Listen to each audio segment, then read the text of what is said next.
Oh, we're back. We are back. Episode 59. Wow, this is going to be 59. Feels good to have taken a little bit of a break. It wasn't actually that long. I thought it was longer than it was. Took a week off from the last episode, which was with my dad. And I knew it was going to be a good conversation going into that. It was something that I had wanted to do for quite some time. Wow, starting off good. Quite some time. And I'm pretty sure there will be more volumes with my dad because the feedback from that was pretty unbelievable. A lot of people were saying it was their favorite episode for a variety of reasons. And we'll probably go a little bit further than we did on the last one. Focused it a little bit more on our military background of our family and our shared military background history. But that is not what today is about. So episode number 59 is brought to you by Onnit. Onnit is, what would be the best way to describe Onnit? They're a badass company. I absolutely love their products. I've been using them for years before they became involved with the podcast. If you go to onnit.com/hot, H-O-T, you're going to land on the Cleared Hot landing page. At the very top, it'll say, hey, save 10% with your order. It's going to give you some options. First option in a vertical pattern you're going to see is the Onnit 6 Bodyweight, which is a new workout regimen that they are just launching. And instead of me explaining what every one of these things are, you can, if you are interested, click on it, and it's going to take you straight there. The cool thing about Onnit 6 is that it doesn't require a ton of gear and a ton of time. So it's designed to be done at your house with limited equipment. Give it a look. Straight down from that is the Alpha Brain. I've talked about that a ton if you've listened to the podcast. The next one under that is the Total Human. I can't say enough good stuff about this. I actually have a pack right here in front of me that I'm going to take after I'm done recording the podcast. I take them in the morning and I take them at night. And I'm finding the nighttime ones are probably making more of an impact, or it's making more of an impact that I'm noticing. I sleep significantly better when I take one of the Total Human night packs, because when you get the box, they're color-coded. One's going to say day, one's going to say night. Underneath that, again, is the Alpha Brain. And then the Onnit MCT oil, which I put into my coffee every single morning. If you go to the top, it says supplements and foods. What I will say is the protein bars and the protein bites under the food category are lights out delicious, unbelievable. And one thing I don't know that I've mentioned before, it says in the kitchen, the Himalayan salt. I absolutely love cooking with that. So if you're looking for something to salt your food with, I highly recommend that. And if you go over to the supplements tab, it has the Total Human packs under support and vitality. That's the day-night pack. I experimented with the Total Health, Gut Health. I actually really liked it. I just need to order some more. And the Shroom Tech Immune I played with as well. All of those were really good. Not only myself, and another one that I'll mention is the joint oil on the far right-hand side on the performance tab. I actually don't take this, but my wife takes it, and she raves about it. She works with her hands a lot in the equine world, in the horse world, and has what she describes as arthritic hands, and she notices a difference when on the days she takes the joint oil versus the days that she does not. So one of the ways you can support the podcast is to go to onnit.com/hot and support an organization that is Support Me. And that's it for the business side of the house for today. Let's dig into episode 59, which is comprised of questions from the internet. And I will say that I love doing these episodes because the questions are pretty cool. A wide variety. I received enough questions that I'm going to do another one. I might even knock one out in midweek, but I'm going to try to answer as many as possible because I appreciate people taking the time and effort to send them in. But here we go. I'll get through as many as I can. Some of them are very short answers, so I'll try to knock those out. Some of them are a little bit longer. It depends on the question that was asked. But here you go. Episode 59. Q&A from the internet. Here we go. Okay, got the red smoke. Gun run, north and south, west of the smoke, west of the smoke. Okay, copy, west of the smoke. I'm looking at danger close now. Come on with it, baby, give it to me, I need it. You're cleared hot. Copy, cleared hot. All right, I broke these questions down I put a post out on Twitter and a post out on Instagram. So we're going to start with a question from Twitter, and this comes from John Roberts. And your Twitter handle or name is long with a lot of underscores. So, John Roberts, this one is for you. The question is, what are your thoughts on team sports in our culture? Do people go too far with their fandom, or would that passion just be projected elsewhere in the case of absence of sport? Are you a fan of any, and if so, why? Actually, I added that and. If so, why? Do you find value in them personally or for our culture? This is the first time I've been asked a question like this, which is why I selected it. And the answer is, I have no idea if people go too far. In my experience, from what I've seen though, is that if people put someone on a pedestal and they make that pedestal too high, it's only a matter of time before someone or something falls off. I know people are passionate about sports, and I know people are passionate about their particular team and sometimes players. I don't think there's anything wrong with that as long as you can maintain your objectivity. Now, as far as to whether or not I am a fan, the word that I would describe when it comes to professional sports for me would be indifferent. I don't seek it out, but I also won't ignore it if it's on. I have no problem sitting down and watching a football game or a baseball game, but it's not something that I'm actively going to seek to do with my time. So with that, to answer the do I find value with them personally, not really. I'd rather do something else with my time because it is limited. Now, do I think that there's value as a society? I think there can be, because I think that a lot of people look to professional athletes and professional sports and they find inspiration, or it's something that is aspirational for them. They can find potential role models, and those role models, because of where they are, have an enhanced platform and an enhanced spotlight. But like I opened with, if you build the pedestal too high, I think it's a matter of time until those role models start falling off. So in addition to those things, I also think that competition and seeking out competition, which is exactly what sports are, and having a winner and having a loser, there's value in that. There's value, and I think it's essential for people to learn how to win and, of course, more importantly, learn how to lose without losing their mind. So I'm okay with, I don't know if we go too far as a society when it comes to the fandom. What I can say is this. When it comes to people that I think of as heroes, even though I hear that term associated a lot with professional sports, and I'm not making a value of that term and it being applied to professional sports, but what I will say is that my personal heroes have never had their names on the back of their uniform. They always had them on the front. Soldiers, first responders, firefighters, police officers, and those that are serving the community, as opposed to those that have a community watching them play a sport. But that's just my personal opinion. Question number 2 comes from Twitter as well, and then we're going to switch over to Instagram. This one is from Barracuda, and the question is, what's the most common leadership question that you get asked? Keep inspiring the masses.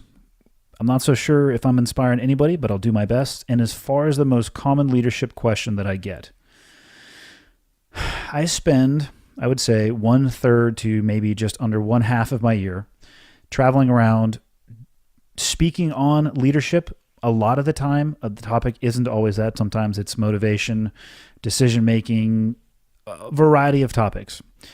But regardless of what topic I am asked to speak about, I generally will weave it back into leadership to one degree or another. Because if I had to pick out of all of the weapons that I was ever around in the military and all of the tools that I've ever been around in my entire life, the most impactful and effective weapon and tool that I've ever seen is leadership. It touches everybody that you're around, and if you're a great leader, you can elicit amazing performance from the people that work for you. And if you suck, you can absolutely destroy amazing people that want to do nothing more than work hard for you. And the most common question that I get is, what should I do if I work for a bad leader? And I am not going to answer that right now because I'm going to do a leadership-specific podcast in the next few weeks, and I'm going to dive into exactly that. But that is certainly when I give a keynote speech or a lecture on leadership, I always leave time for Q&A. Out of 10 events, I would say at least 8, that question comes out of the crowd. It's not usually the first question. It's usually the second or third once people have warmed up a little bit. But it is by far the most common one that I get. All right, we're going to shift gears. We're going to go over to Instagram and continue on with the Q&A. So first question from Instagram is from price.310. And the question is, what is your take on the Jack Ryan series? And the reality is Jack Ryan, I've never heard of her. But I've heard of Jack Carr. Jack space Carr.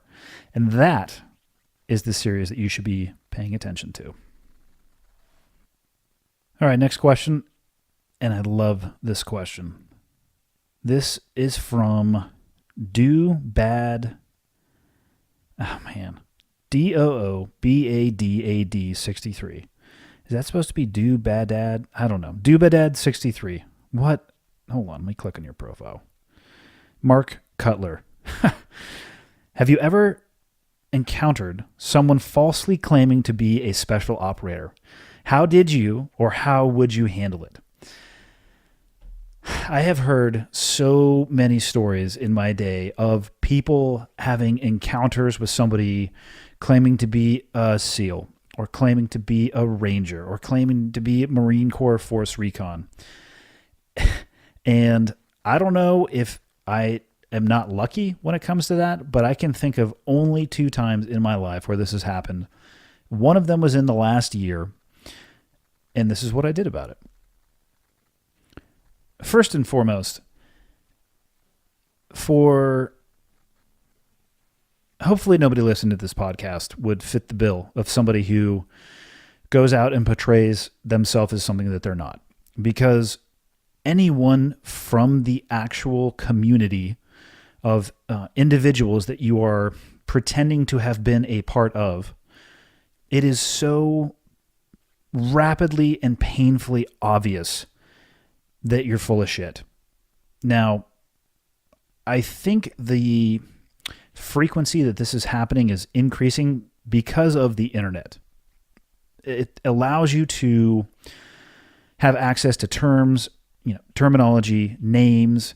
You can get specific commands, all sorts of information that I just wasn't as readily available for people in the past. And there's chat rooms and there's forums, and people who are not from these communities digest this information and they talk about it.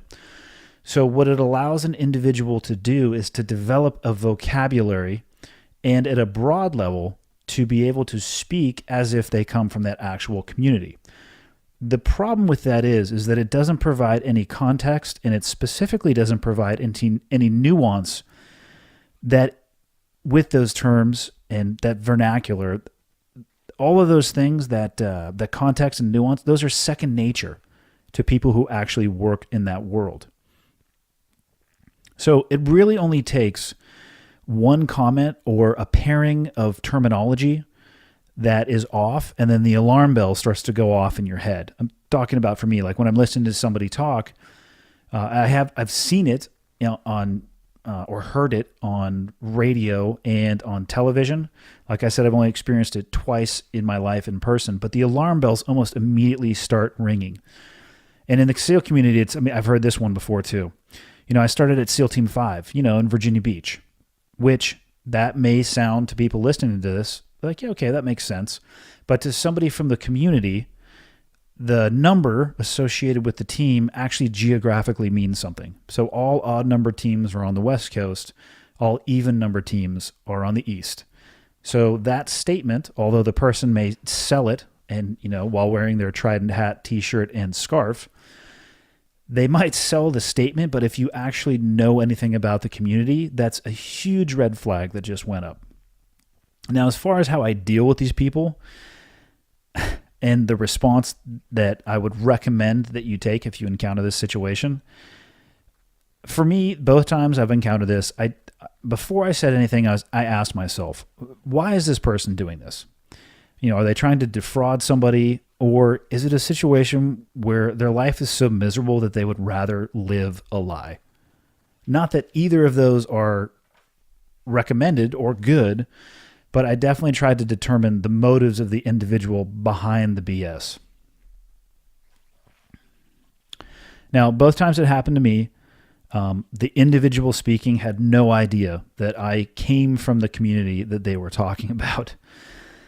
So what I do, or what I did in both of these circumstances, just to be sure, right? Because I've spoken too fast before without thinking, and I'm sure I've misspoken and unintentionally combined some things that shouldn't have been combined and maybe gave off the impression that I didn't know what I was talking about. So before I did anything, I wanted to at least put out some fishing bait to see if the individual would take it. And I did that by asking questions that absolutely everybody from the community would know. Essentially what I did was gave the individual some rope and said, hey, if you wanted to tie a hangman's noose around your neck for me, I'm going to let you do that. Which is exactly what they did. And from there, you have some options. So I had two of these three options. I'm going to list three options that you have if you are this individual. The first option you have is you can confront the person. And I would say inside of that, you probably have some options as well. One of them could be violently.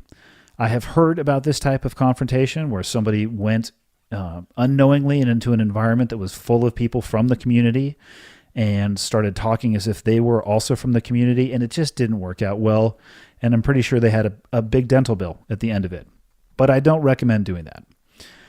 The other option with confrontation, and this is what I did in the most recent occurrence, is I explained to the person that essentially I knew that they were full of it. And I give them the opportunity to come clean. Like the scenario, without giving too many details, this was an older gentleman who was claiming to have served at SEAL Team 3 in Vietnam. Now, to some people listening to this, they might say, oh, okay, that's interesting. The problem is SEAL Team 3 was not around in Vietnam. SEAL Team 1 and SEAL Team 2 were created at the same time, but not SEAL Team 3. So when the individual said that, the alarm bells went off. I'm like, more often than not, my first question to somebody like that would be, what BUD/S class did you go through? And his response was, yeah, the class in 1972. I'm like, okay. So that's enough of a hangman's noose for me. And at that point, I just said, hey, listen, I don't know how many people you talk to about this, but I actually come from the community that you're lying about. Every BUD/S class since the inception of BUD/S has had a BUD/S class number. SEAL Team 3 wasn't even created during the time of Vietnam. And why don't you just do both of us a favor and admit right now that you're full of shit up to your eyes to the point where you almost can't see. You're going to get some interesting reactions. You might get somebody say, no, man, I'm telling you the truth. I'm telling you the truth. Or this individual, they were on the verge of tears because I think this is something that they probably told a lot of people. And I think they fell into the latter category of maybe there just was something going on in their life where it was easier for them to live a lie than address their own issues. And I left it at that. He was apologized profusely. And I just said, hey, you might encounter some people that are going to react to this differently than I do. I have better things to do than to take this any further down the road. So you need to change and stop doing this before you encounter somebody else. And that was really it. So you have the confront option. You also have the ignore option. What I will say about the ignore option, and by that I mean, ignore the fact that somebody is full of it. As long as they're not trying to defraud or do harm, you always have the option of ignoring. And what I'm saying is don't put yourself in danger. It's not worth it. And in the end of the day, nobody cares, and the community can police itself. If you are not from the community and you suspect that somebody that you know is making up lies about it, it's not worth any risk to yourself in any way, shape, or form to call that person out. You can if you want to. I don't recommend it, because if you ignore them, the likelihood of them being able to do anything with that lie is pretty low. Now, if they're defrauding people, if they're offering tactical training or doing something that might put somebody's life, limb, or eyesight in jeopardy, I would say that the confrontation might be necessary. But then I'll throw into the third option. So there's confront, ignore. And then the third thing that I would say is you could contact somebody that you know from the community that you know is legit and let the community handle it in and of itself. There is a loose network of individuals, and there absolutely is a database of every single person that has graduated from SEAL training from its inception. And probably 10 times a week, I don't know, maybe that's high. Somewhere between 5 to 10 times a week, I'll see a message come across, and it's very simple. Hey, name check for this individual. I wish I could say most of the time it was legit. I'd say 9 out of 10 times it is not. So confront, use with caution. Ignore, right? Maybe a better option, but use with caution. And then last ditch scenario, or not last ditch, but another option is contact somebody that you may know and let the community that these people are kind of running through the mud, which is what they're doing when they're lying about it. Let that community police itself. The response in doing that will likely be much swifter and justified than you will be able to do. Next question comes from 4Marco_4. Would you ever think about writing a book or advising on a TV show or a movie? I'm not going to say I have been approached about writing a book. I have been asked by many people whether or not I have the intent to write a book. And my answer is no. I have no intent to write a book. I have a blog that I write in less frequently now that I have this podcast, because it's easier for me to articulate verbally than it is for me to write. Even though I am working on a few articles for the blog, but the blog is called Confessions of an Idiot, which is how I think of myself. So it's me talking about things that I believe. The website's confessionsofanIdiot.com. And as far as advising on a TV show or a movie, I've been present on a movie set. I wasn't there in an advisor role capacity. And I have done some advising on 2 series of a TV show.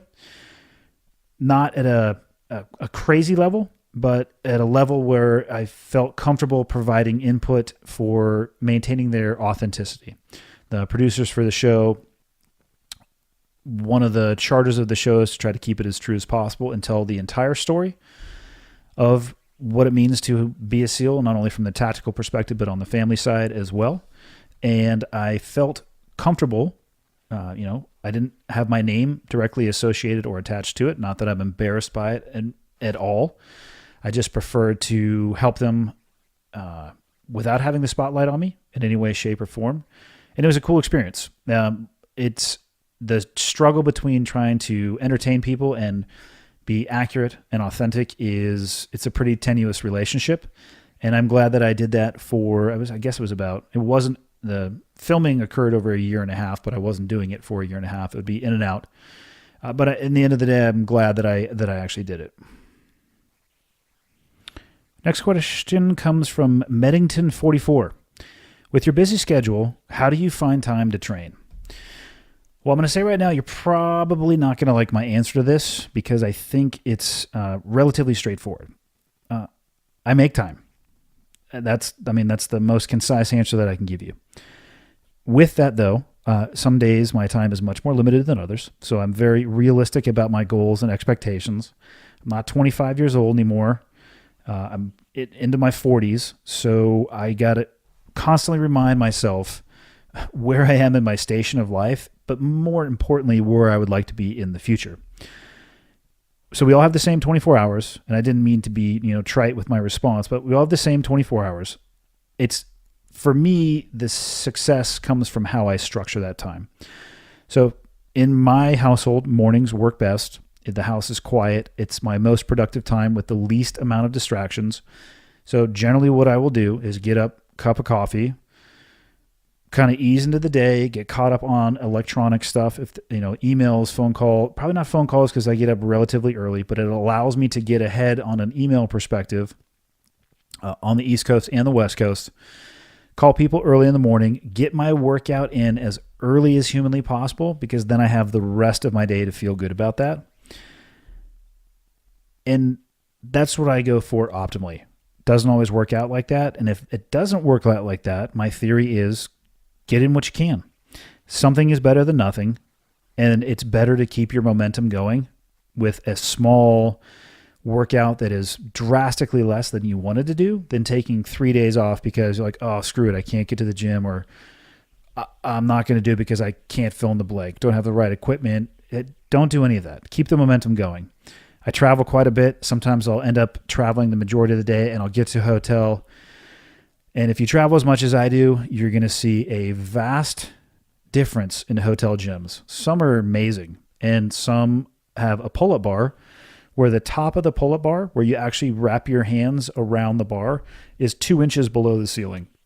So I don't know how you'd even get your chin over the bar unless you smash it into the drop-down ceiling, which I may or may not have done on a few occasions. So when I say get it in and I'm in that environment, I just keep it simple and just try to do something that gets me sweating. So kind of a go-to for me, like on a hotel, 50, 40, 30, 20, 10, air squats, push-ups, sit-ups, rotate that however you'd want to. Sometimes I'll put my feet up on a chair or put my feet up on the bed, but something along that structure. And a lot of the times I'll do, I'll add like a fourth exercise, and I'll do 50 squats, 10 push-ups, 50 sit-ups, 10 something else, and then 40, 20, 40, 20, and just kind of alternate. So it's like an elevator. One's going up and one's going down, just to break the monotony. That helps me. And another one that I've done actually quite a bit is if I'm staying at a hotel that has multiple floors, I'll go and I'll find the fire escape and I'll do sprints to the top. And I'll do 10 burpees at the top and then walk back down, sprint up to the top, 9 burpees. It's pretty awesome because, halfway through or at some point, somebody's going to come into the fire escape. You're going to freak them out, which I enjoy. And then, you have extra motivation for your workout. But the key for me with my schedule, and I think for anybody with a busy schedule, is to prioritize and build in time for the things that are going to give you the most benefit. Next question comes from Rex_HRABETIN. I have no idea how to say that. But his question is, are you friends with Tim Kennedy? If so, will you ever have him on Cleared Hot? Yes, I definitely consider Tim to be a friend. I haven't spent a ton of time with him, but I will reach out to him occasionally, or he will reach out to me occasionally. And I think it is only a matter of geography and time until I have him on the podcast. I love the fact that he is vocal about his beliefs, whether or not I agree with or disagree with his stance or statements. I appreciate the fact that he's willing to stand there and make it, and then also stand behind it. So I think he would be a great guest, and I am looking forward to getting him on the podcast. Next question comes from Maloisi, Maloisi. How common is it for a Spec Ops unit to start a combat mission with a HALO, which stands for High Altitude Low Opening, meaning they take a delay? I cannot remember the specifics, but a delay of, I'm going to call it longer than 10 seconds, or a HAHO, High Altitude High Opening Jump. Oh man, this is another question I wish I could give you just a riveting and exciting answer on. The truth is, it's extremely unlikely. There are very few military commands that actually have the currency, competency, gear, and support to make that a viable option. I would argue that there are 2 commands that are capable of doing it, and the members of those 2 commands know who they are. There are a lot of military units that are military freefall qualified.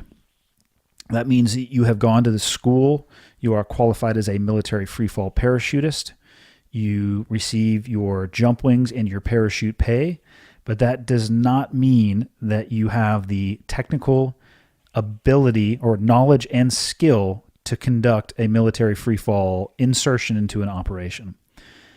The reality is that jumping from a plane in a military operation perspective, hey-ho or hey-low, it's an insertion method, which is the first of 5 phases of any military operation. And it's very likely that the risk involved in just that phase, the first phase, think of the free fall operation as the school bus to get to school to actually do your job. The ride on the school bus should not be the most dangerous portion of your day. It's going to be at night.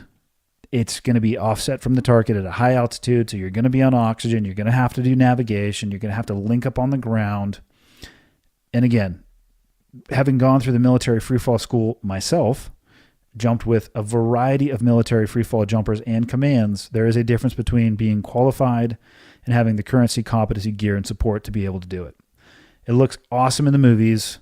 I can't think of the name of the movie right now, but a guy comes like in under canopy with a pistol and a suppressor on the pistol, even though he probably called it a silencer, and a red laser that everybody could see, and he's just pew, pew, pew, knocking people off. Yeah, no, it's not like that. Sounds great, or, looks great in movies. It sounds great in the books, but the reality is it has happened very infrequently, and there are very few commands that are actually able to confidently and with a high level of certainty pull that off. All right, changing gears here a little bit away from the military side of the house to the next question. This one comes from Firefighter Connor. What's the worst thing about raising teenage boys? Whew. Well, right now, I have 2. I have a 13-year-old boy who's in 8th grade, and I have a 15-year-old boy who is a freshman in high school. And there are some struggles for sure. My biggest struggle, I feel, is my desire to stay, or my struggle to stay, relevant and important in their life. Paired with they're at an age in their life, they have the ability to make decisions that could potentially impact the rest of their lives. So it's those two things. It's a fear that they're going to do something that's catastrophic, and the fear that I'm just not going to mean as much to them or be as important in their life.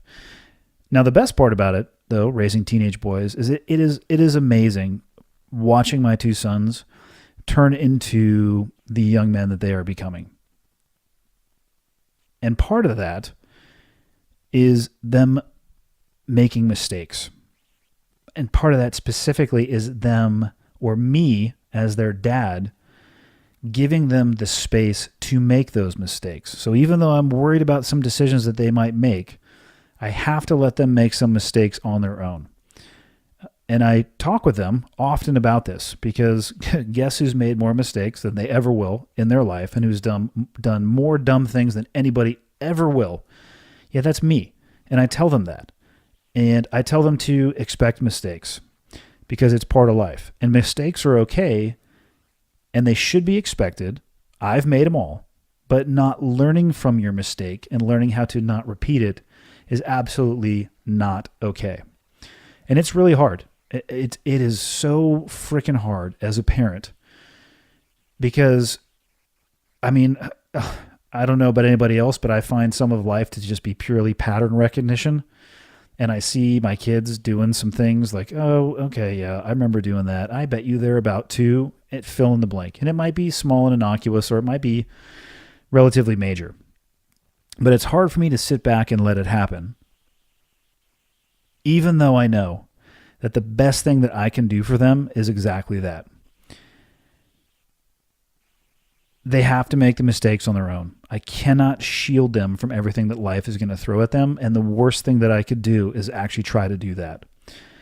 So the most important thing that I'm focusing on right now is trust. And trust goes both ways. I want my sons and my daughter, I mean, this applies to teenage boys and teenage girls. My daughter's only 10, so I'm specifically just talking about my sons right now, even though I have no reason to think I'll change my opinion when it comes to my daughter. It's critical for me that they trust that I'm going to be there for them and that I'm going to be understanding when they do make a mistake. And I need for them to understand that I have to be able to trust their decision making and their morals. So it's a two-way street. I want them to come to me with questions, concerns, fears, and I don't care how old they are. I don't care if they're in their teens or their 40s. I want to maintain that relevancy in their life so that if they have a question, maybe I'm not the first person they come to, but at least I'm on the short list. That's what I'm aiming for. And they won't do that if I crush them, which is really hard. Like I said, seeing some mistakes that are loading up into the barrel and you know what's going to happen, it's, that tenuous relationship all while they are growing and developing outside influences and interests of their own. It is incredibly challenging, to say the least. And my wife and I we're doing the best that we can. I mean, I'd say we're far from perfect, but we're giving it our absolute best effort. Next question comes from Drake079. What are some things you do to combat entitlement with your children? I'm assuming you mean to combat a sense of entitlement. And this is a perfect question because it ties into the one that I just answered. But I like it. So here we go. Sense of entitlement. In my experience, it does not develop overnight, nor does the appreciation for hard work and what that hard work can bring. So the strategy that we use, me and my wife, is it's pretty simple. If you want something, you have to work for it. Now, I say that, and I buy my kids stuff all the time. I'm not saying that, Dad, I want to get a hot chocolate. All right, son, what are you going to do to work for it? That's not what I'm saying. Obviously, I like to think I'm a normal parent. And an argument could be made, maybe I do buy my kids too much stuff sometimes. But when it comes to things that have true value or meaning to the kids outside of just a latte, even though they're not drinking lattes, a hot chocolate with whipped cream. If they want something, they understand that they have to work for it. Now, their job right now is school. So most of the rewards that they ask for, or the things that they ask for that would be considered a reward, are tied to their grades. Now, this one sucks because if you set a standard, you have to hold it. Otherwise, you actually have no standard, and what message does that send?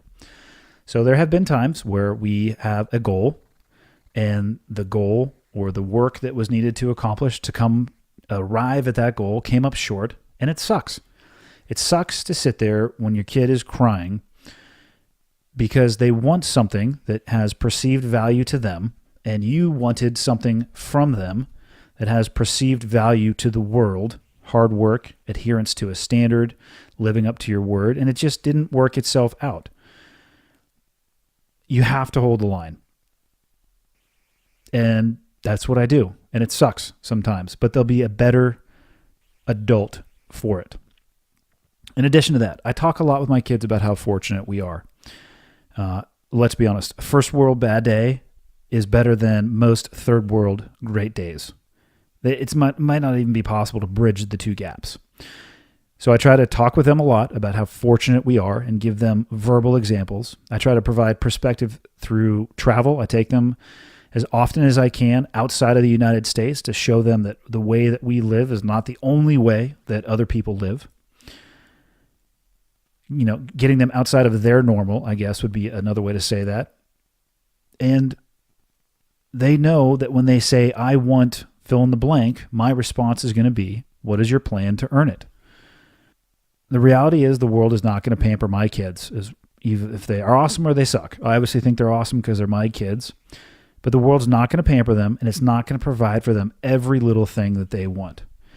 So why, as a parent, would I set them up for failure by creating an example of exactly that? I want this. Okay, here you go. I want that. Okay, here you go. The easiest way to provide somebody a feeling of having no value for an object or an item or whatever it is don't make them work for it. If they don't understand what it takes to achieve that object or item or time, effort, and resources put into it, of course they're going to have a sense of not understanding its worth. And if they just consistently get things handed to them on a platter without working, yes, they're going to feel entitled. And then the world is going to kick them squarely in the teeth, because the world does not reward a sense of entitlement. It rewards the individual that's willing and able to put their head down and work their way through a problem. And that's what I'm trying to develop in my own kids. All right, this next question comes to us from Marky Mads. What to do if you're stuck in a job that you hate and you're unsure of what you want to do career-wise? Let us open with this. I am wildly underqualified to answer this question. But, I've actually been in that spot. So I was at this point with my first job outside of the military. The money was okay. It was great. And the job satisfaction was not. It was the exact opposite. The job satisfaction absolutely did not exist. Now, I made a mistake in how I handled this particular situation, which I'll cover in a minute. But here's what I did. It was pretty straightforward. I quit. I went from providing for my family to making $0 overnight. And the decision to take that particular path took me nearly 2 years to recover from. And those 2 years, it was an education.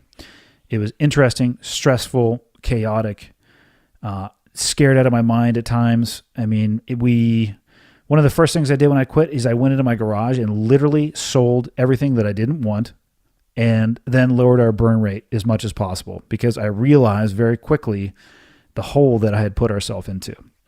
Stress level was through the roof, and it ended up putting me into a position where I took any job that I can get, which led me to teaching free fall skills to Air Force personnel, specifically the beginning of the AFSOC pipeline, which stands for Air Force Special Operations Command. I received a few questions today about AFSOC. First and foremost, I love them. They're the PJ and CCT.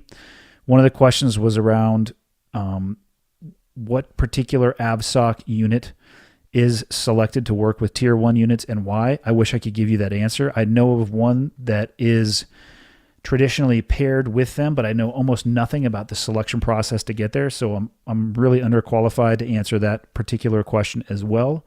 But what I can say is I absolutely love them. I've had nothing but great experience working with AFSOC, and I really got to know the community better once I got to this job of actually teaching free fall skills to people at the beginning of their pipeline. But I digress.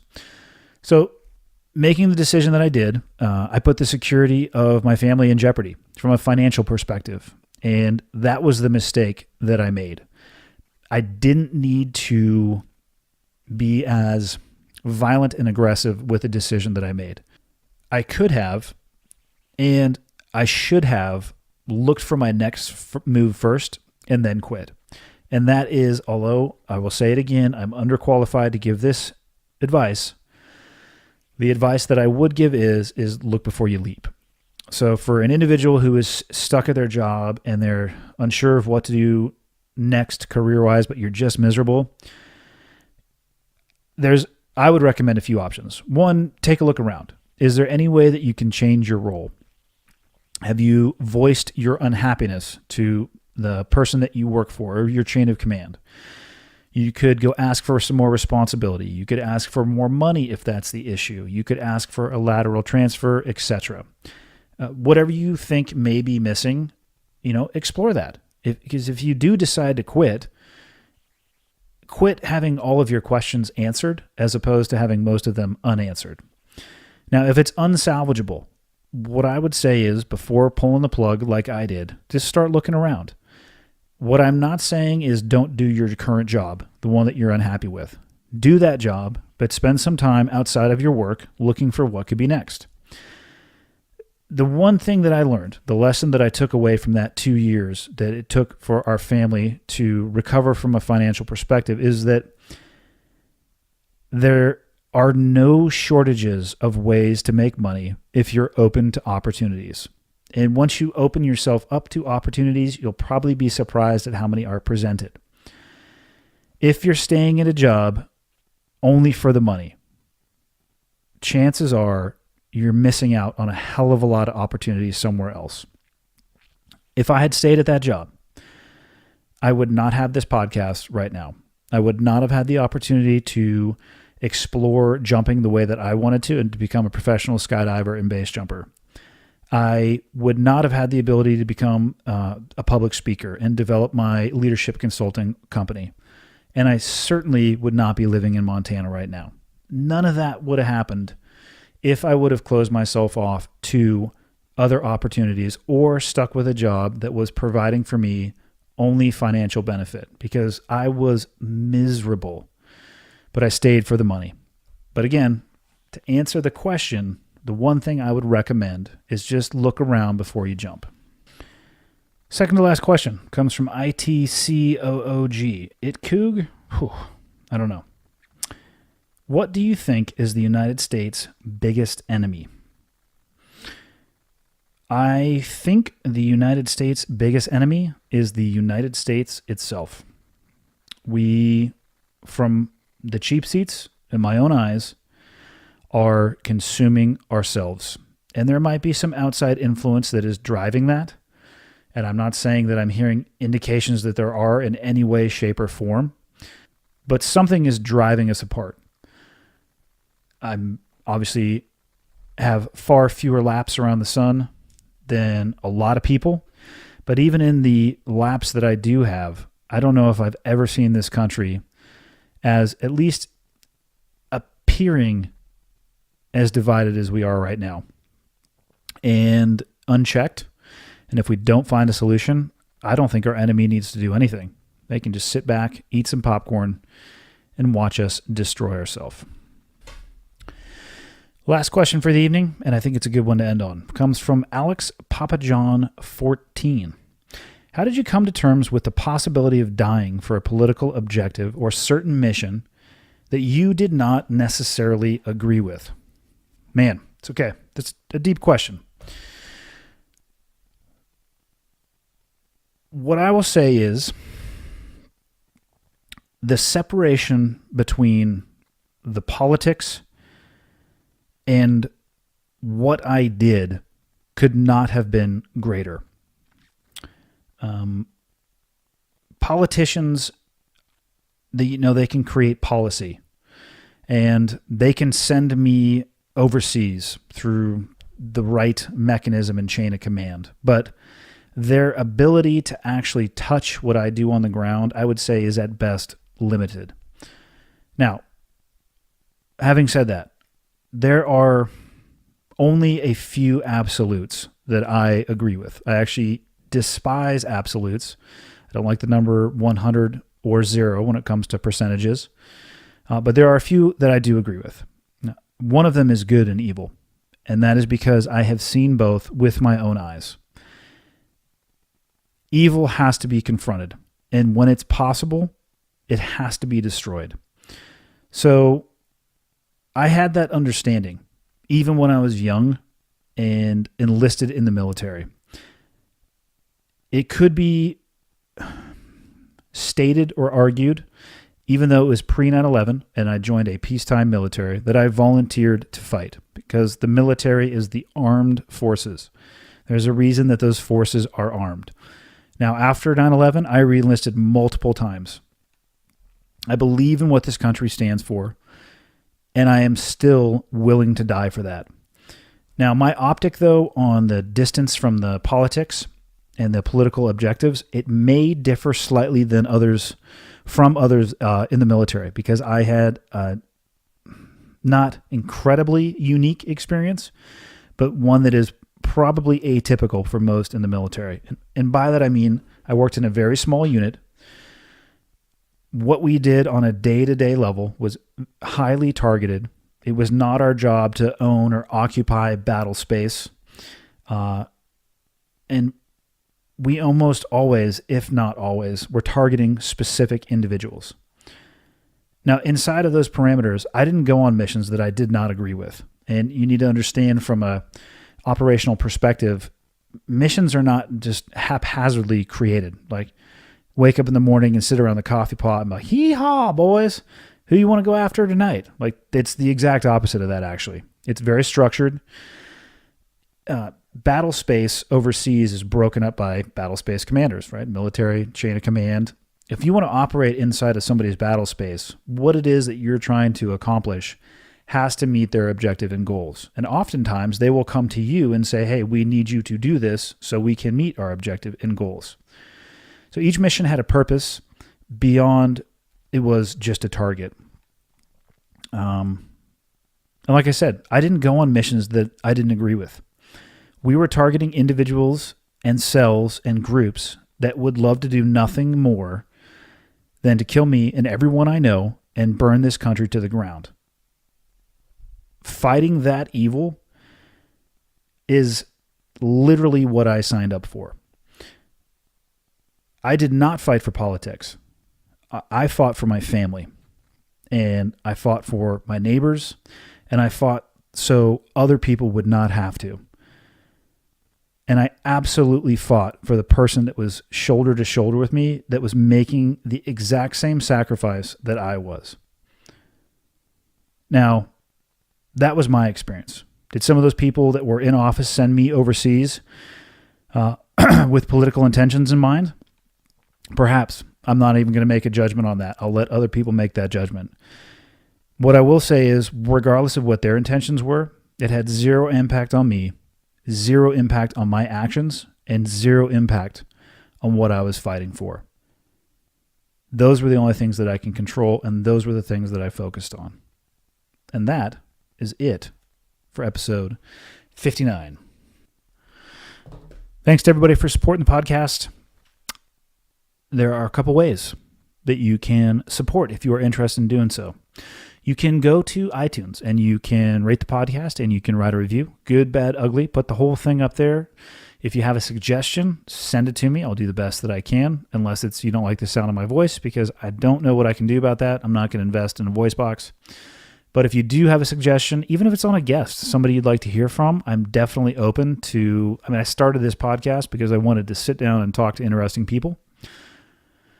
What else? clearedhotpodcast.com. You can purchase gear associated with the podcast. I just take all that money and I basically have it in an account. And if I want to go travel and talk to somebody interesting, it allows me to do so. If I want to buy a microphone, I can do that. All the little who's-y what's-its behind the scenes that make this possible. And what else? Tell somebody about it, I guess. Yeah, that'd be another great way to do it. And that's it. I will see you guys next week. It's going to be on Monday. I'm going to be back on track. No more time off. I know I'm a lazy son of a bitch, but sometimes you got to recharge just a little bit.